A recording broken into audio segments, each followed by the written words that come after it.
Mga tol, ito pala yung niluluto kong lechon paksiw kanina. Ay mga tol, tinikman ko. Sarap mga tol, okay. Kaya mga tol, isishare ko sa inyo paano ko ito niluluto. At saka siyempre mga tol, hindi mawawala yung lechon natin kasi ito yung pinaka main recipe natin. Tapos ayan po yung mga sangkap natin, Mang Tomas, tuyo, suka, at saka siyempre yung pampalasa natin, mga bawang, sibuyas. Ngayon mga tol, andyan na, naglalagay na ako ng mantika sa kawali natin. Medyo sunog ng ngayong kawali natin kasi mainit na yan.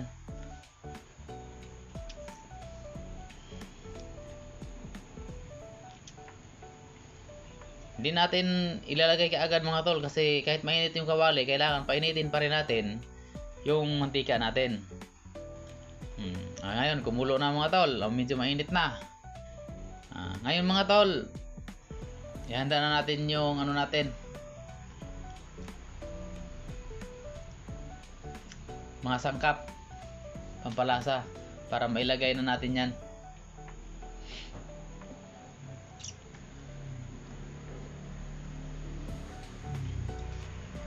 Ayan mga tol, ilalagay natin, unahin natin yung bawang mga tol. Kasi unang-una mga tol, yung iba mga tol nagluluto sila, ang inuuna nila sibuyas, pero ako mga tol hindi. Bawang inuuna ko talaga. Kasi papupulahin ko muna yung bawang bago ko ilagay yung sibuyas. Kasi hindi ko po makakain mga tol yung bawang pagkahilaw. Kasi nga mga tol, may lahi akong aswang. Charot. Ayan mga tol, ilagay natin yung sibuyas natin. Tsaka halu-haluin lang natin hanggang sa maluto.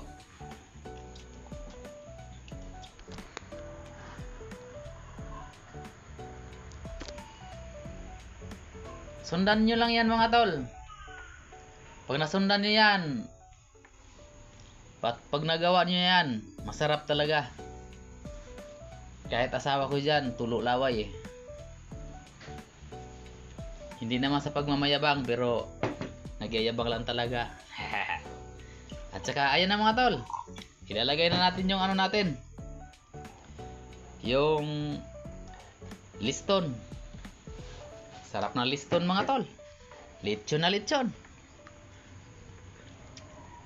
Nilitan ko na yan mga tol kasi pangit naman pag medyo malaki talaga. Tapos haluin lang natin konti mga tol para naman yung mantika mahalo dyan sa, at saka yung mga sangkap mahalo sa lechon natin, sa karne na ating igigisa.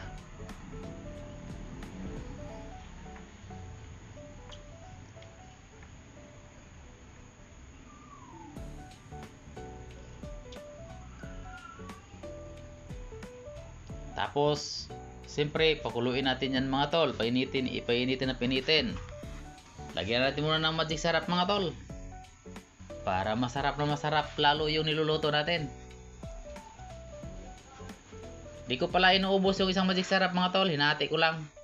Ayan, tapos sinarado ko ulit para di masisira yung magic sarap natin, hindi magbabasa or magmo-moist. Okay mga tol, ilagyan ko ng laurel at saka paminta.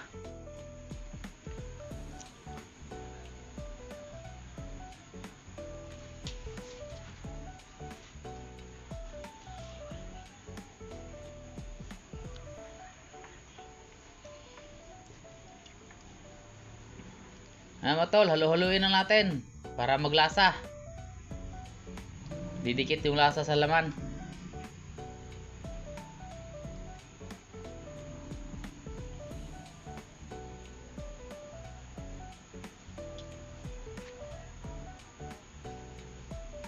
Tapos painitin natin. Tapos ngayon mga tol, lagyan natin ng suka. Yung pala mga tol, ang suka namin medyo konti na lang, pero saktong-sakto lang naman yung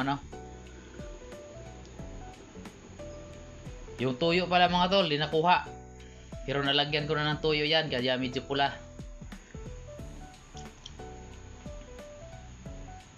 Konti lang yung tuyo natin mga tol, ilagay. Tapos yan, yung Mang Tomas. Hindi ko na inubos mga tol kasi medyo marami, isang bote. Halos 3/4 lang nilagay ko. Saktong-sakto na yan sa niluluto natin mga tol.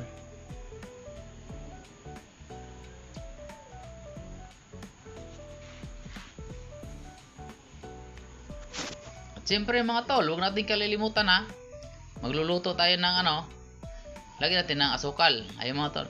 Mga tol, yung iba kasi magluluto niyan, white sugar nilalagay. Pero ako mga tol, ilalagay ko yung wash sugar, yung hindi siya gaanong mapula, hindi rin siya puti.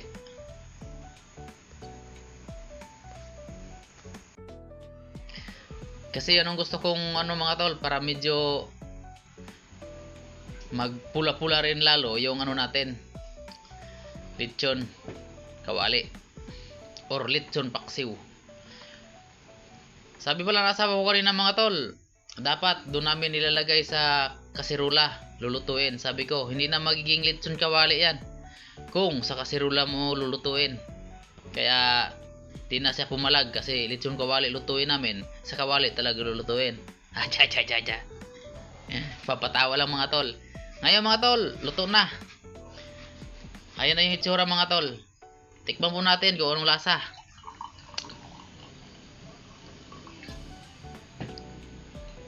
Ayan na mga tol.